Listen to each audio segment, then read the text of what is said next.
السلام علیکم ورحمۃ اللہ وبرکاتہ۔ دوستو، خواتین کے ایک معروف سرکاری کالج میں انگلش کا پیپر تھا کہ ایک طالبہ زور زور سے رونے لگی۔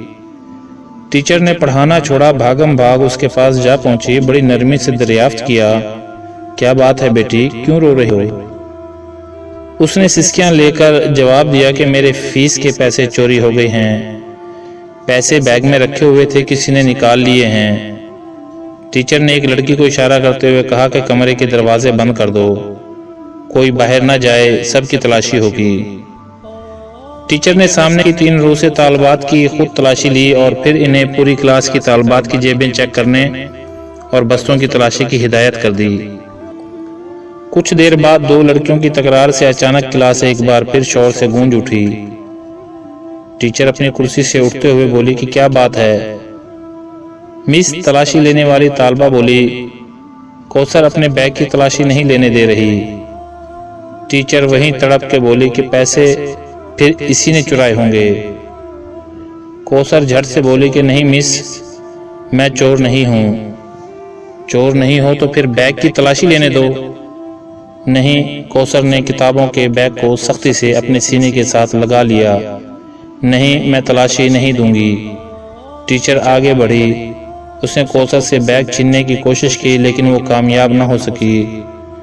اسے غصہ آ گیا۔ ٹیچر نے کوثر کے منہ پر تھپڑ دے مارا، وہ زور زور سے رونے لگی۔ ٹیچر پھر آگے بڑھی، اب اس نے طالبہ کو مارنے کے لیے ہاتھ اٹھایا ہی تھا کہ ایک بار اور آواز گونجی، رک جاؤ۔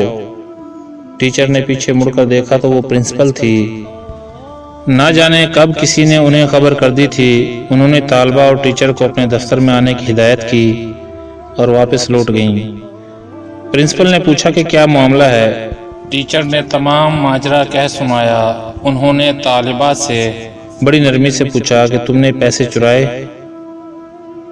اس نے نفی میں سر ہلا دیا۔ کوثر کی آنکھوں میں آنسو بھر آئے تھے، بالفرض مان بھی لیا جائے۔ پرنسپل متانت سے بولی کہ جب تمام طالبات اپنی اپنی تلاشی دے رہی تھیں، تم نے انکار کیوں کیا؟ کوثر خاموشی سے میڈم کو تکنے لگی۔ اس کی آنکھوں سے 2 موٹے موٹے آنسو نکل کر اس کے چہرے پر پھیل گئے۔ ٹیچر نے کچھ کہنا چاہا، جہاں دیدہ پرنسپل نے ہاتھ اٹھا کر اسے روک دیا۔ پرنسپل کا دل طالبہ کا چہرہ دیکھ کر اسے چور مارنے پر آمادہ نہ تھا۔ پھر اس نے تلاشی دینے کی بجائے تماشا بننا گوارا کیوں کیا؟ اس میں کیا راز ہے؟ وہ سوچنے لگی اور پھر کچھ سوچ کر ٹیچر کو کلاس میں جانے کا کہہ دیا۔ پرنسپل نے بڑی محبت سے کوثر کو اپنے سامنے والی نشست پر بٹھا کر پھر استفسار کیا۔ اس نے خاموشی سے اپنا بیگ ان کے حوالے کر دیا۔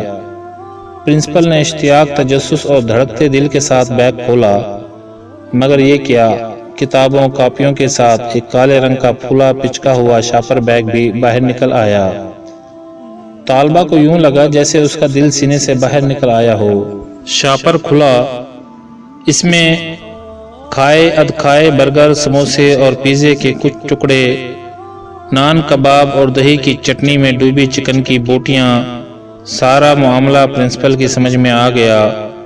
وہ کانپتے وجود کے ساتھ اٹھیں، روتی ہوئی کوثر کو گلے لگا کر خود بھی رونے لگ گئیں۔ کوثر نے بتایا کہ میرا کوئی بڑا بھائی نہیں ہے، دیگر 3 بھائی بہن اس سے چھوٹے ہیں۔ والد صاحب ریٹائرمنٹ سے پہلے ہی بیمار رہنے لگے تھے، گھر میں کوئی اور کفیل نہیں ہے، پینشن سے گزارا نہیں ہوتا، بھوک سے مجبور ہو کر ایک دن رات کا فاقہ تھا، ناشتے میں کچھ نہ تھا، کالج آنے لگی تو بھوک اور نقاہت سے چلنا مشکل ہو گیا۔ میں ایک تکہ کباب کی دکان کے آگے سے گزری تو کچرے میں کچھ نان کے ٹکڑے اور ادھ کھانا ایک چکن پیس پڑا دیکھا، بے اختیار اٹھا کر کھا لیا۔ قریبی نل سے پانی پی کر خدا کا شکر ادا کیا۔ پھر ایسا کئی مرتبہ ہوا۔ ایک دن میں دکان کے تھڑے پر بیٹھی پیٹ کی دوزخ بھر رہی تھی کہ دکان کا مالک آ گیا۔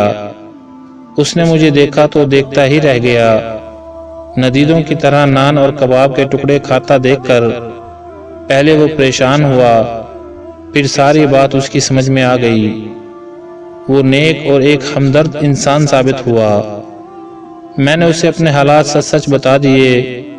اسے بہت ترس آیا۔ اب وہ کبھی کبھی میرے گھر کھانا بھی بھیج دیتا ہے اور گاہکوں کا بچا ہوا کھانا، برگر وغیرہ روزانہ شاپر میں ڈال کر اپنی دکان کے باہر ایک مخصوص جگہ پر رکھ دیتا ہے، جو میں کالج آتے ہوئے اٹھا کر کتابوں کے بیگ میں رکھ لیتی ہوں اور جاتے ہوئے گھر لے جاتی ہوں۔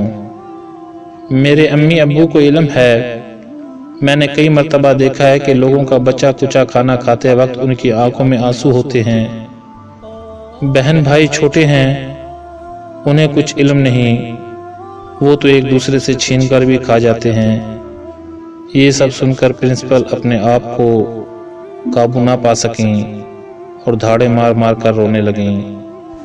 معزز سامعین، ہم آپ سے گزارش کریں گے کہ جن بھائیوں نے ابھی تک ہمارے چینل کو سبسکرائب نہیں کیا، وہ پہلے چینل سبسکرائب کر لیں اور ویڈیو کو لائک اور شیئر ضرور کریں۔